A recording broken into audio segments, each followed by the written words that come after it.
Hey guys, I have to have a continuous function on a what interval? On a closed interval.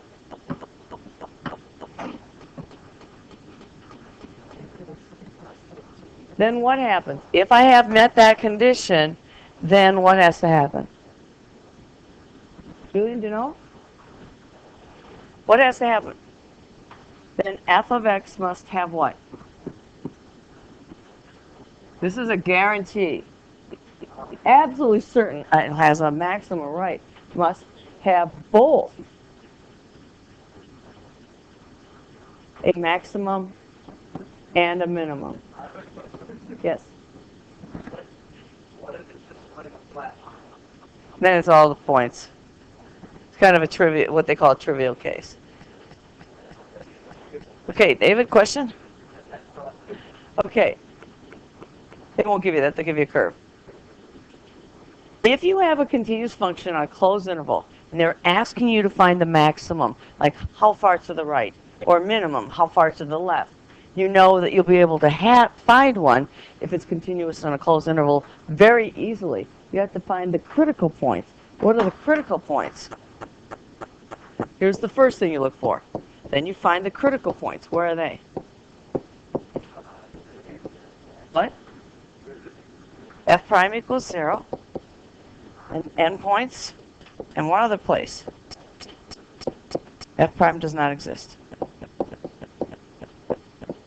Okay, so those are the locations where the max and mins might occur. But I guarantee, this is a guarantee, I will find it. It may just be the endpoints. It may be kind of boring. Okay, and then how do I know? These are my critical points. We evaluate the critical points in what? In the derivative of the function. In the function. And you will find both a maximum and minimum value. Just look at the numbers. Which is the biggest, which is the smallest?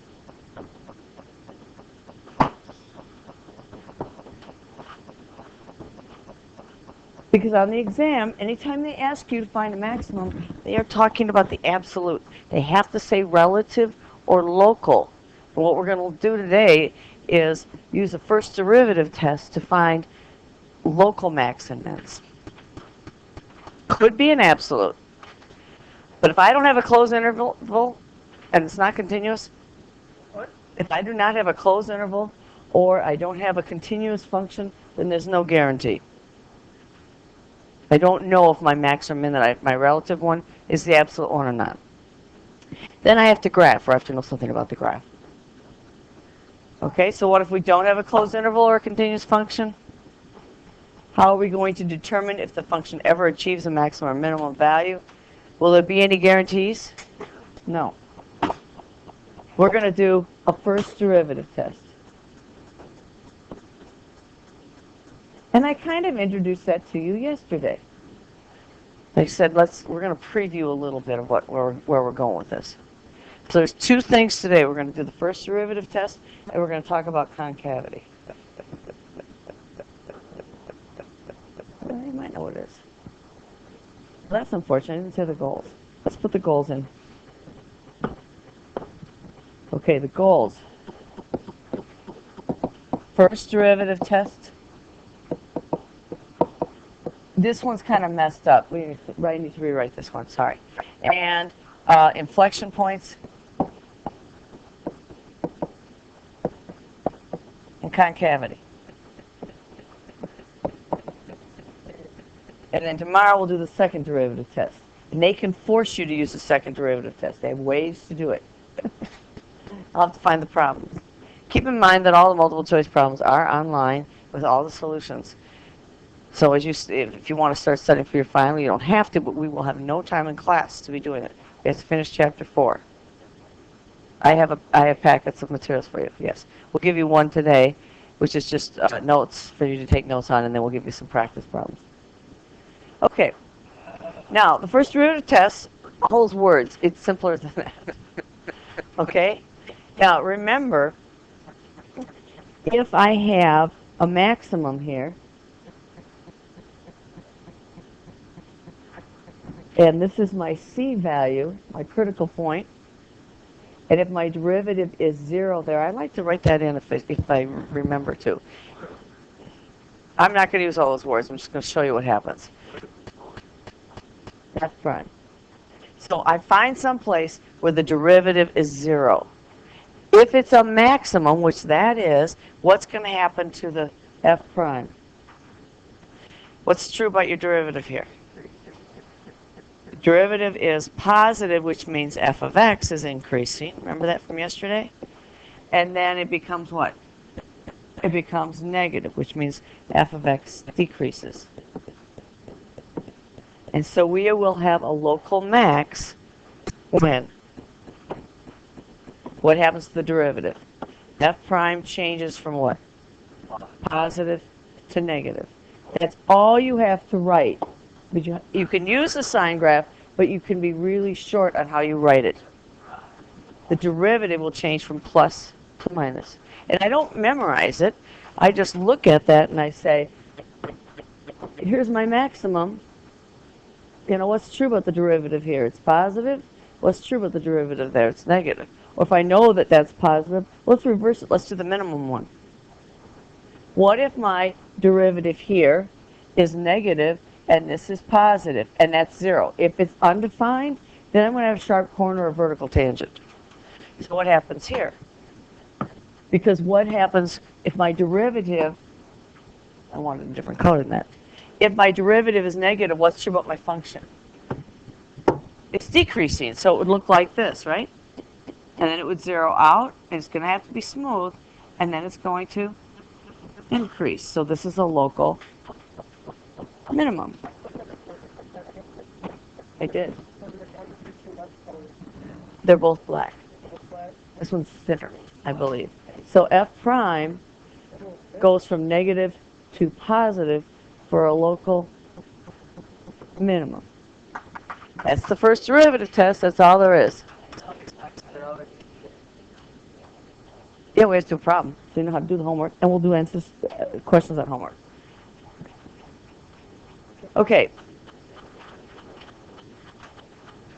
I don't know what was there. Okay, concavity. Okay, you guys? And that's missing on your sheet. I'm sorry, we need to rewrite this. So we're going to skip the back of this green sheet for right now. We'll do that tomorrow. Actually, it's better on the gold sheet, probably. Now, do you guys remember concavity from pre-calc?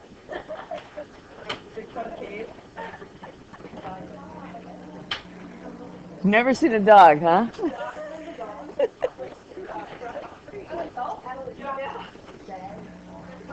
Okay, guys.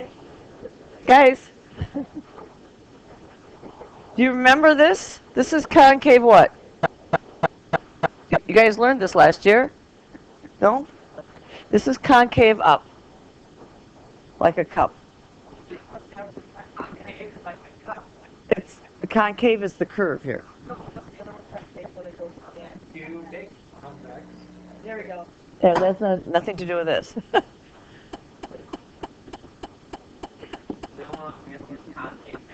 And the other one's concave down, like a frown.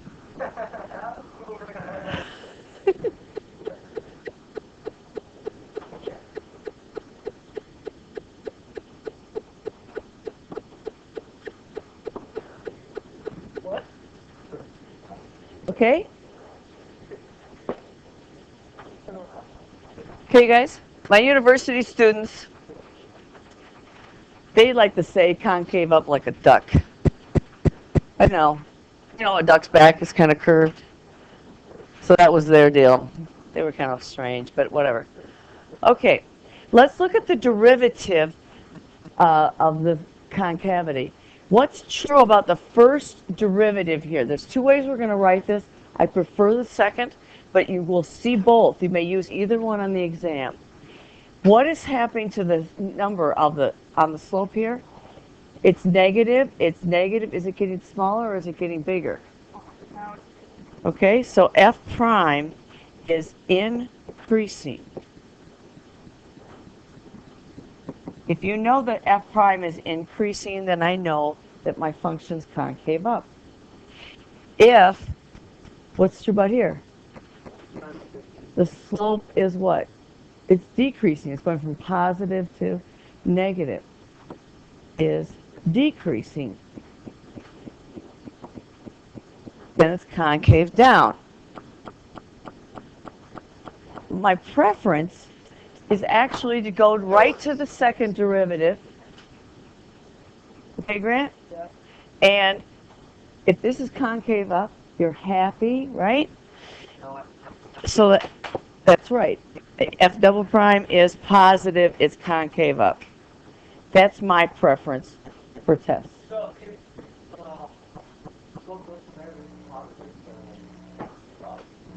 If the slope is increasing, then it's concave up. If the slope is decreasing, it's usually easier to just look at the second derivative. Here, if you're concave down, you're feeling kind of negative, right? That's concave down. Oh, if you're usually negative when you're feeling down. Right, that's the easiest way to do it. If it's positive, you're happy, right? If it's negative, you're not feeling so great, so it's down. Okay, ready? Yeah, we're going to do it. So if I looked at this graph here, okay, you guys, this is concave down till there. Second derivative, not the slope, not the first derivative. Second derivative is negative. And then it becomes concave up, so the second derivative is positive. This place where it changes concavity is called an inflection point. Now you got to be careful with that. Inflection points are the points, it's a single point, can't be a line. No it's, where the concavity changes. That's what it is. Nope. Now that's a definition. The slope could be 0 there. It also could be the slope of the slope. Second derivative could also be undefined. But that's not how you know if you have an inflection point. If we went from concave down to concave up, what do you have to say about the signs? They switch, they change. So I called that proof. The point where the signs of the second derivative change. And that's what you'd say. F double prime changes sign. You can't say, you'd like to. You would like to say it changes concavity. Well, that's true. That's what an inflection point is. How do I know the concavity changed? I look at the sign change on the second derivative. A lot of you will say, well, the concavity changes, and I'm going to come back. How do you know? So if the first derivative is positive, the second derivative is also positive, it's not an inflection point. But if the first derivative is positive and then the second is negative. No, inflection points occur. Candidates are where the second derivative is 0 or undefined. That's no guarantee. Maybe. There has to be a sign change. When you say sign change, what do you mean? Like, from positive to negative. what? Let me give you an example. Let's do y equals x to the fourth. Okay, I know what that looks like. You guys know what it looks like? It looks kind of like a parabola, it's a little more squished. Like that. So what's y prime? 4x cubed. 4x cubed. What's y double prime? 12x squared. At 0, y double prime equals 0 at x equals 0. But is that an inflection point? Did the concavity change? At x equals 0, y double prime is 0. Has nothing to do with the y prime. Does y double prime change sign? No, y double prime is, sorry. No, it's not constant. It's always greater than 0 because the squaring will always make it positive. So it's always concave up.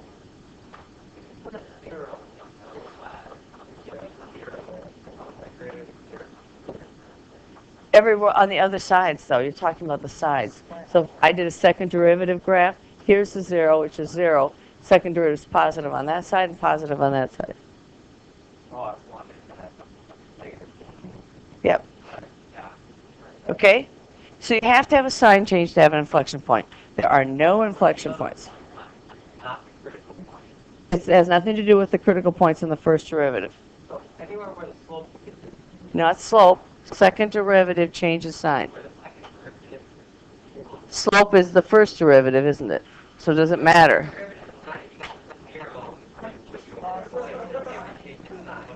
You just look at the second derivative. Okay, you guys, shh. You look at the second derivative, and it has to go from positive to negative or negative to positive to have an inflection point. That's all there is. It's not the first derivative, it's the second derivative. You have questions, Scott? I'm putting it into, I should have done it this way. 0 equals 12x squared. Those are the places, because it's where the second derivative is 0 or the second derivative is undefined. And that's never undefined. Well, let's do a problem. Let's do that one. Not that bad. I will find the intervals where the function is increasing or decreasing, which is like your homework. And then it's just one little step more to find the max and mins, and we'll find inflection points. Once I know that, then I can know how to graph the function. Now, they're not necessarily going to give you the function. They may only give you the derivative. And then you have to decide what's happening. I'll make that bigger. It's the first derivative. You can technically get f of x. I have f of x. No, I can't always, even though I have a first derivative, I can't always find the function. Don't you just underwrite it? Not everything can be underived, as you like to say. Not everything can be anti-differentiated. The derivative of what gives you e to the x squared? There are no guarantees on answers when you do antiderivatives. You can always find a derivative if it exists, but not an antiderivative. Okay, y is equal to x cubed minus 12x minus 5. What do I want to do to find intervals that are increasing, where the function is increasing, decreasing? Find the derivative. So y prime equals what? Minus 12. Is that ever undefined? No. Now, I always look for the zeros because that's where the sign might change. Notice I said might. No guarantee. I'm going to look for the zeros. So can I factor 3 out of that? X squared minus 4. So 0 equals 3, x minus 2, x plus 2. Okay, where are the zeros there? 2 or negative 2. Okay, so I'm going to put them on here. And I like to mark zeros because if the first derivative is 0, then you know you're going to have a smooth function. You're not going to have a sharp corner. You're not going to have a vertical tangent. Pardon? I don't know. Okay. Do you want to test the regions here, or do you want me just to...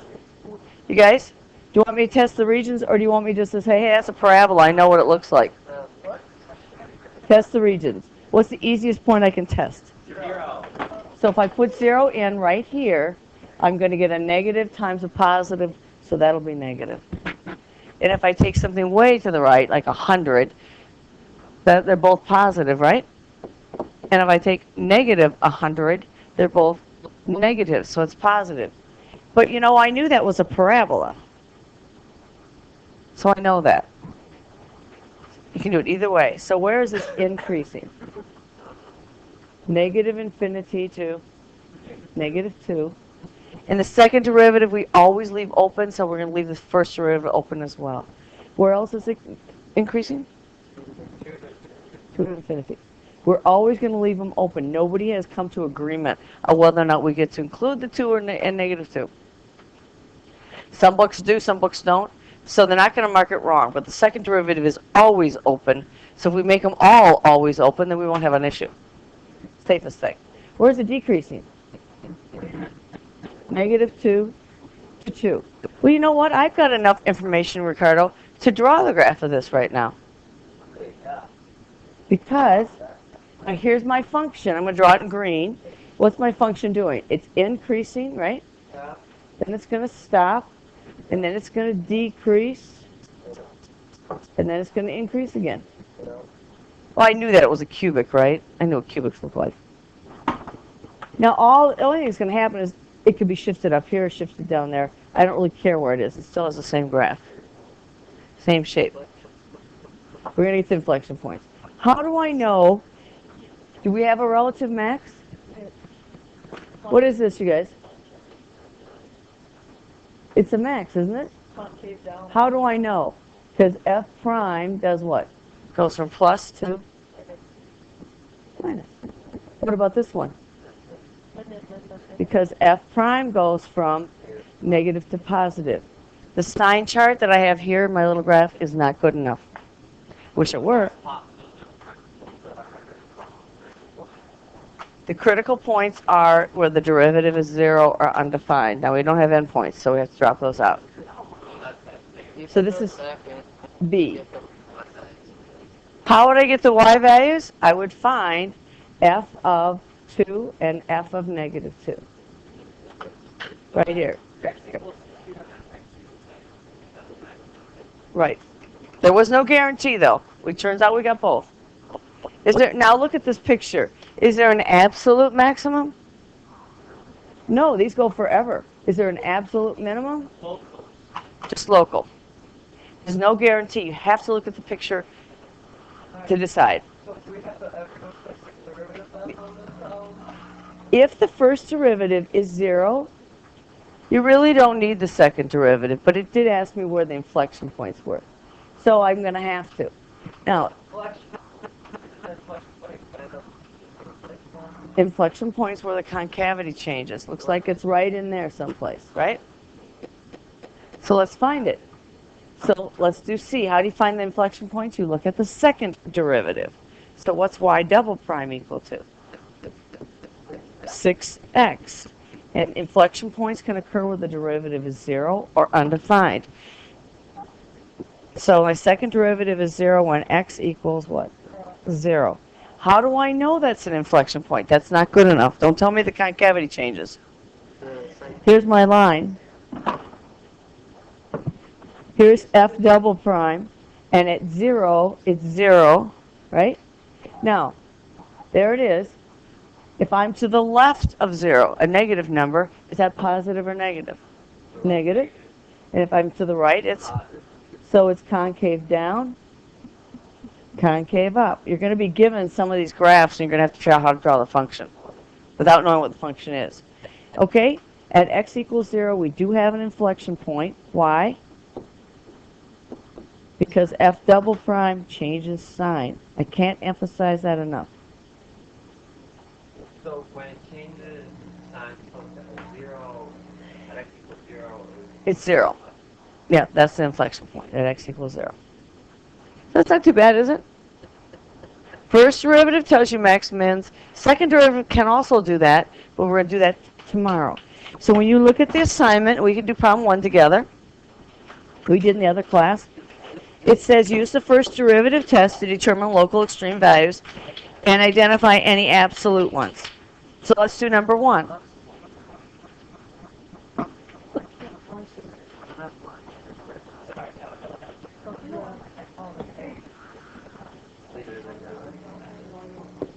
And then we can look at the piecewise one. Come on up and do it.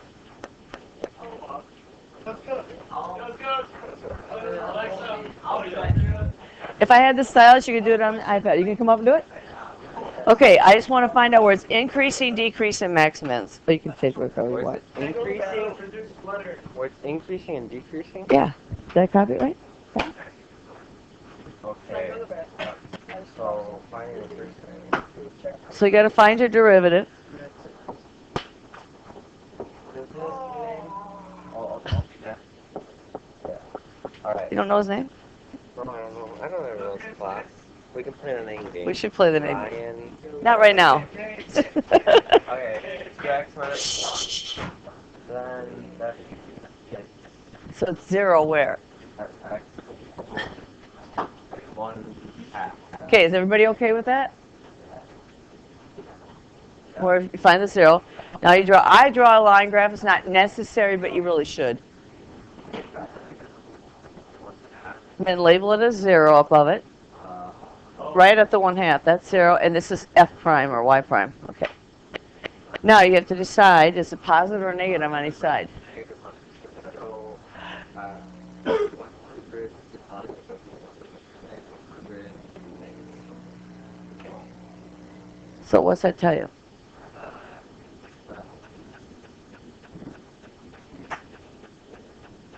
That's right. So it's increasing and decreasing.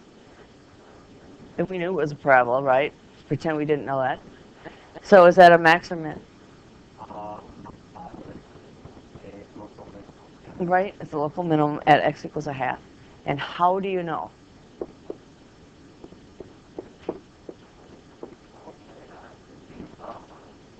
It's changing. No, f prime is changing. What? Can't use the word it. Oh, F prime is changing. So That's right. uh, F prime is changing negative to positive. That's right. Is that hard? The algebra may end up getting hard on some of these, and I'm so glad we're not doing number 19 because it really looks ugly. Okay. Are there any absolute maximums? no, it's not. Well, I can't guarantee it, but look at the picture. Are there any absolute max or mins? Yeah, this is an absolute minimum. Is there an absolute maximum? No, because guess what? This never turns around again, does it? Never turns around again. So not only is this local, it's also a global. Okay? Now let's look at number 11. Because it's a piecewise function. I know how you do not like piecewise functions. Correct? That's not too bad, right? Just take the derivative, find out where it's 0. Check your signs.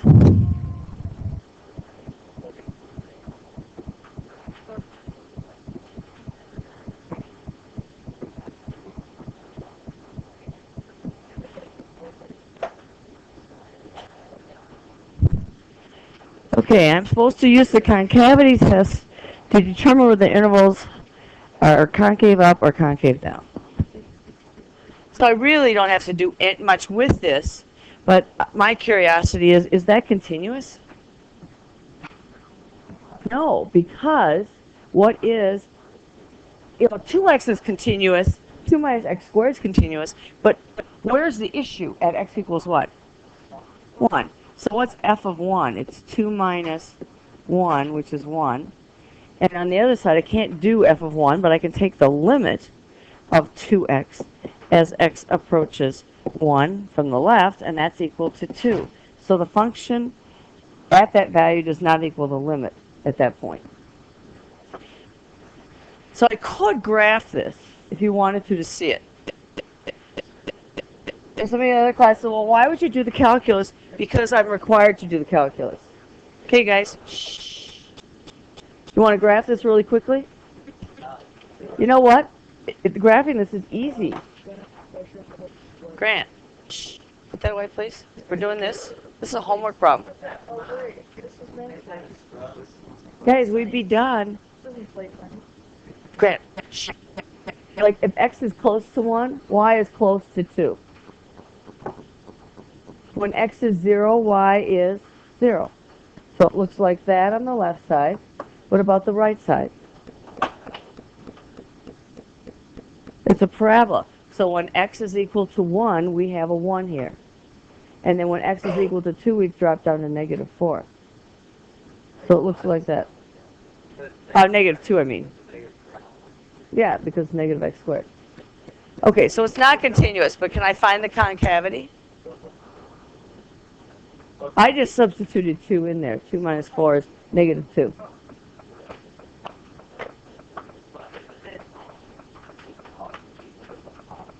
It is.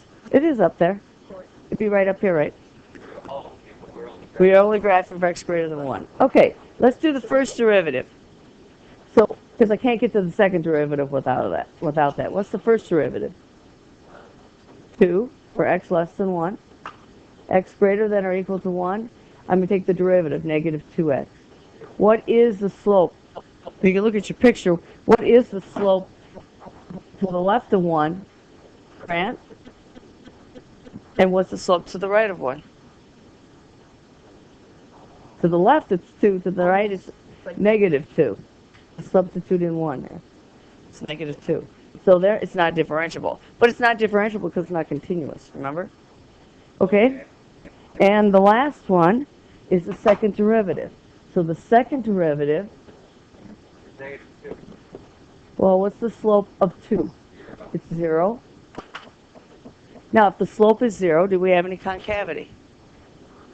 No, because it's a straight line. It's not a curve. So you can't have concavity there. What's this one? Negative 2 for x is greater than or equal to 1. Since this is negative, we must be concave down. And that's all they're asking. I didn't really have to go through and do as much as I did. I just wanted to see it because that's the way I am. How do I know what? Grant. How do I know what? It's concave down. I know it's concave down because y double prime is less than 0. There's no concavity there.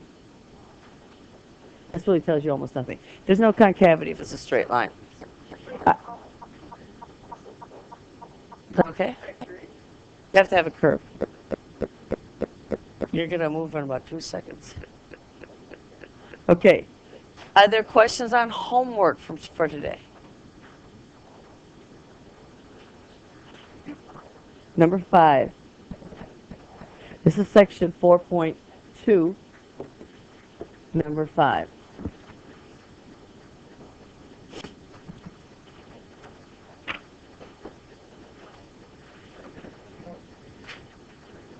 Oh, it's an inverse sine. Ooh.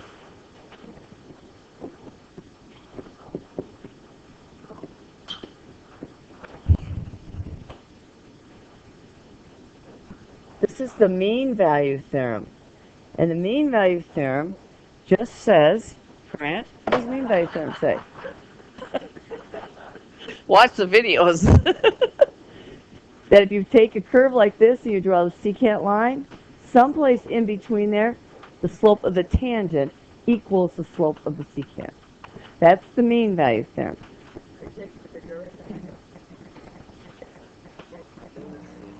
Okay. Is that a continuous function from negative 1 to 1? Well, here's a way to look at it. X is equal to what?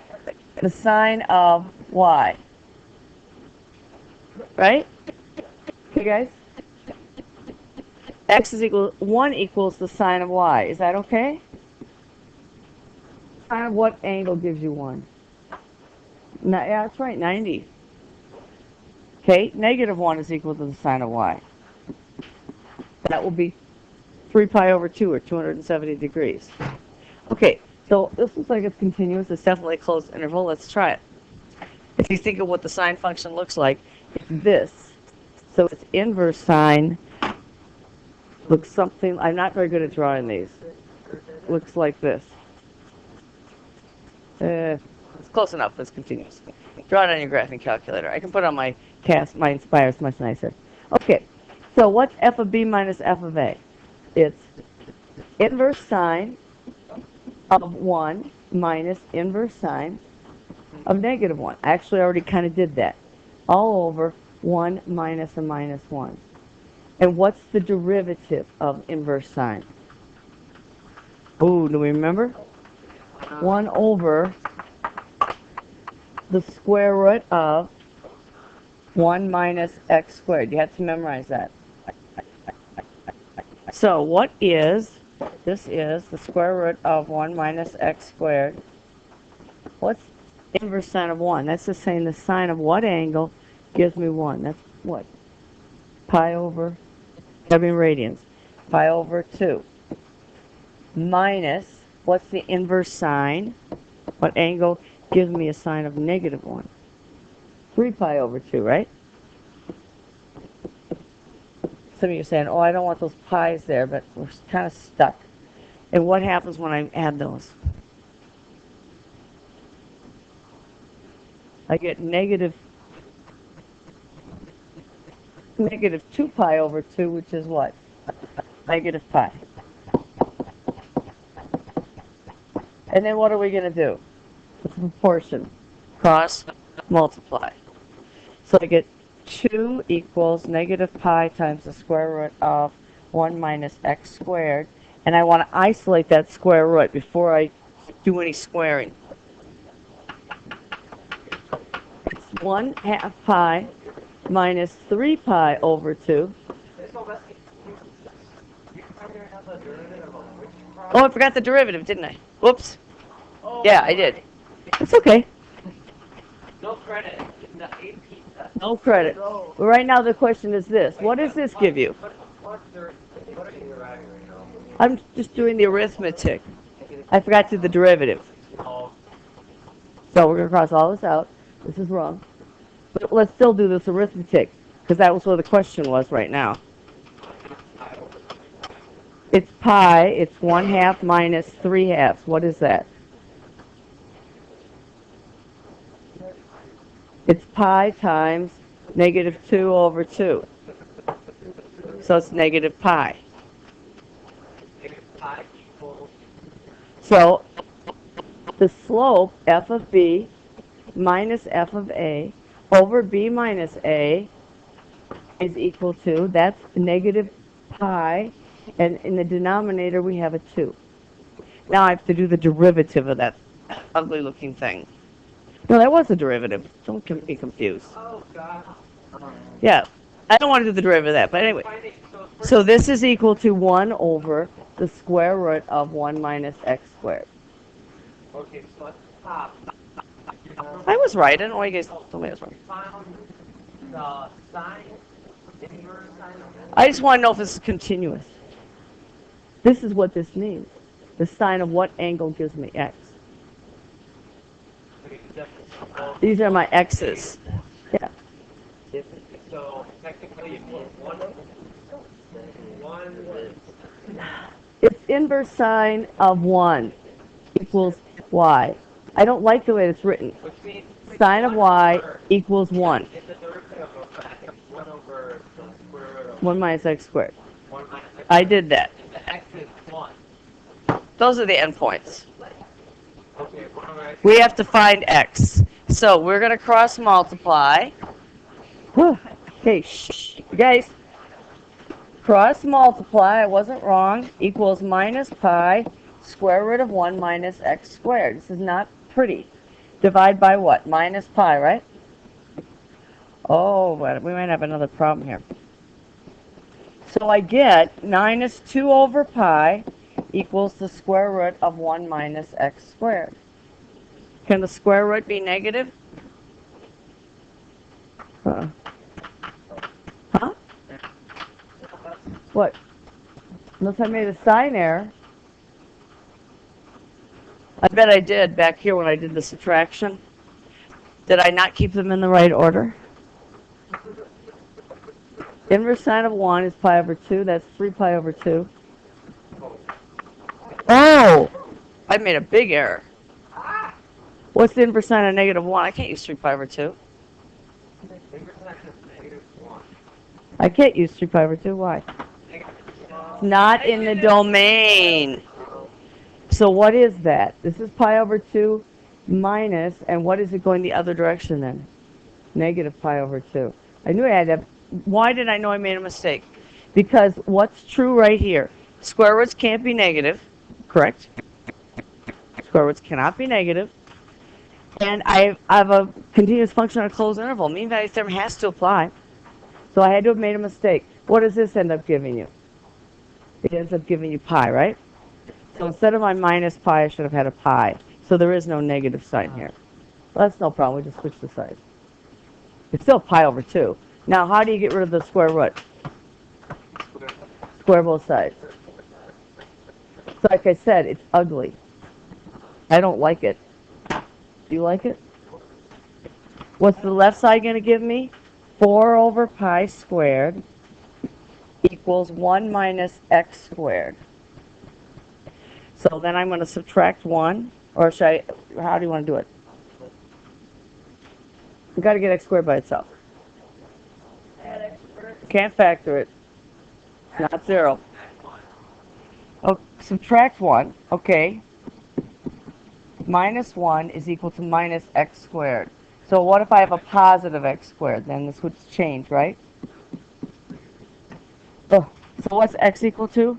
The square root of this. There's two of them, though, aren't there? 4, and I'm going to need a calculator because I don't know what that is, minus this. Is that in our interval? Is that between negative 1 and 1? Is that between, look at 4, that's 4/9. 1 take away 4/9, and I square root it. Is that less than 1?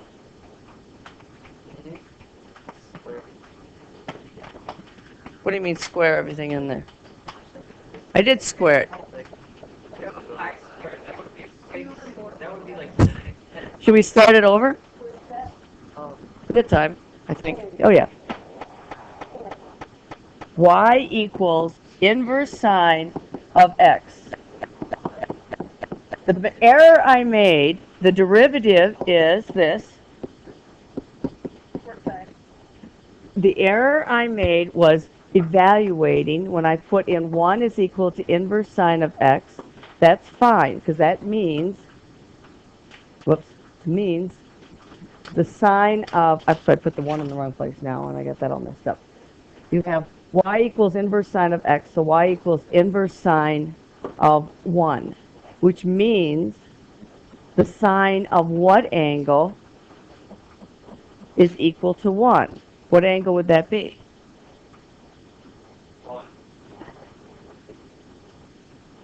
Sine of what angle? That's pi over 2. Then I did what, and this was where I made my mistake.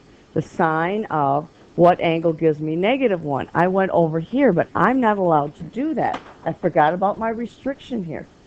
I have to stay in this region, remember? So what's this angle? Negative pi over 2. All I did was make a sign error. Well, it was big sign error. So pi would be. No.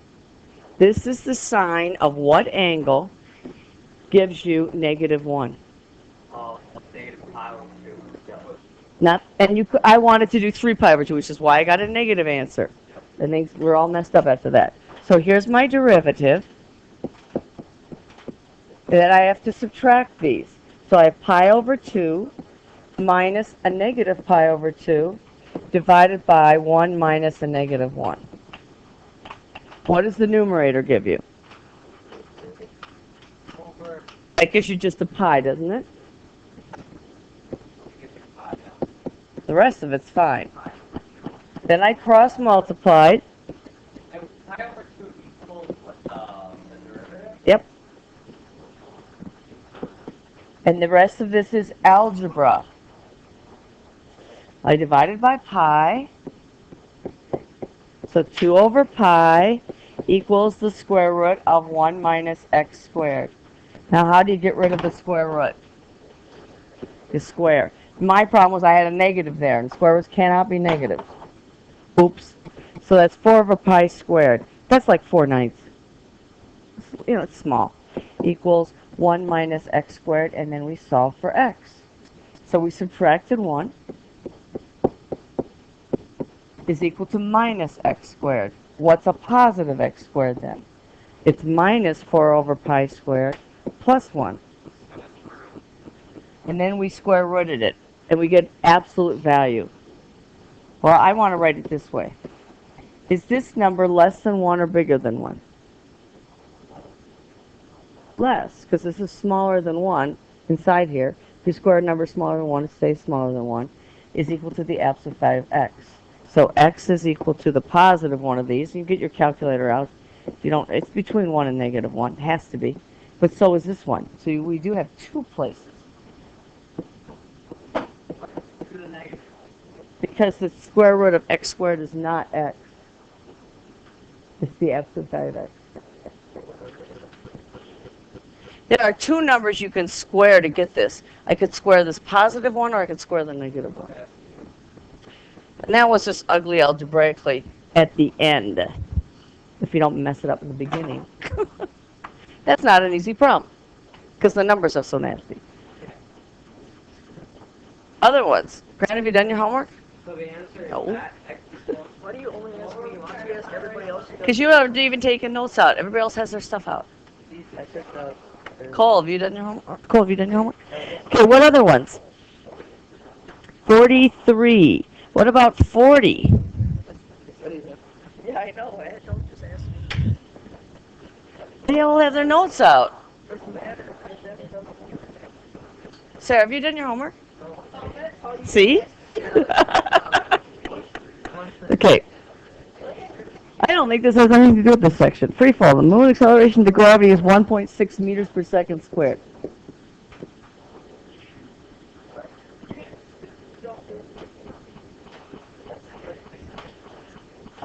And you? B. How far below the point of release is the bottom of the crevice? If a rock is dropped into a crevice, how fast will it be going towards the bottom 30 seconds later? So here is your rock. Who? Oh, I know, he doesn't. I know he doesn't. Okay. The question is this. Okay. Here's my rock. It's falling. What's your velocity at the beginning? 0. What's my position at the beginning? I don't know. That's the question. Okay, what's the formula? S equals 1/2 AT squared, this is for a falling body, plus V0T plus the initial height. Yes, we have to know that. 1/2 AT squared plus 2AT. That's the equation. It's initial velocity. What's the initial velocity? 0. 0. So S equals 1/2 of 1.6 T squared plus the initial height. Now, what else do I know here? Just use physics for that. That's what we're doing. It is physics. No, it's 1.6 meters per second squared. And it says, how fast will it be going? Now, what's the velocity then? Velocity is 1/2 1.6 times 2t, and that's 0. And t is equal to 30 seconds. So the 2's go.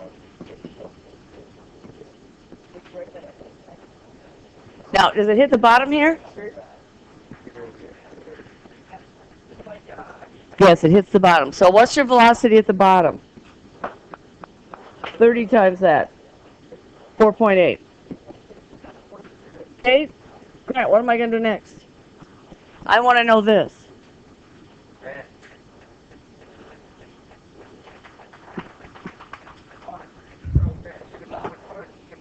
What's the position at the top? Oh, it's 48, sorry. What's the position at the bottom? S equals 0. So 0 equals 0.8 t squared plus S0. How long does it take to get to the bottom? 30 seconds, right?